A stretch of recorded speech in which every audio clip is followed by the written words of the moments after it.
दोस्तों एक और पोस्टर रिलीज किया गया है ट्रेंडिंग स्टार के सैलानियों की नई फिल्म रंग दे बसंती के गाने का, जिस गाने का नाम है बड़ा बुरा हाल करा था। दोस्तों बात करेंगे इसी गाने के बारे में, गाने किसने लिखा है, गाने में म्यूजिक किसने दिया है, खेसारी लाल के साथ इस गाने को डुएट कौन किया है, खेसारी लाल के साथ इस गाने में कौन नजर आने वाली है, गाने को कब और कहाँ रिलीज किया जाएगा, सब कुछ बताएंगे। वीडियो को लास्ट तक देखते रहिएगा। बता दें कि ट्रेंडिंग स्टार खेसारी लाल यादव की फिल्म रंग दे बसंती को 7 जून को आप सभी के बीच में रिलीज किया जाएगा। इससे पहले इस फिल्म का काफी सारे गाने SR के म्यूजिक ऑडियो चैनल से रिलीज हो रहे हैं और फिर से एक नए गाने का पोस्टर रिलीज कर दिया गया है, जिस गाने का नाम है बड़ा बुरा हाल करा था।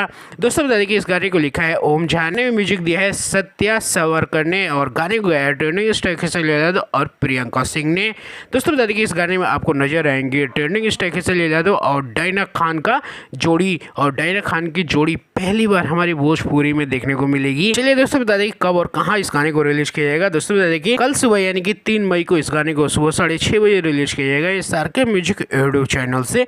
दोस्तों काफी कमाल का वीडियो गाना होने वाला है और इससे पहले खेसारी लाल यादव की रंग दे बसंती फिल्म के काफी सारे गाने रिलीज हो चुके हैं। मुझे जहां तक याद है दोस्तों बता दें कि 6-7 गाने तो अभी रिलीज हो चुके हैं रंग दे बसंती के। पता नहीं इस फिल्म में कितने गाने पड़े हुए हैं। बाकी दोस्तों बता दें कि 5-6 गाने का वीडियो तो मैं खुद अपने चैनल में बना चुका हूँ, पता नहीं इसमें और कितने गाने रिलीज होंगे। बाकी दोस्तों चलिए इस वीडियो में इतना ही, थोड़ा सा इंतजार करिए, कल सुबह 6:30 बजे SR के म्यूजिक ऑडियो चैनल से गाने को रिलीज किया जाएगा। बाकी दोस्तों चलिए इस वीडियो में इतना ही।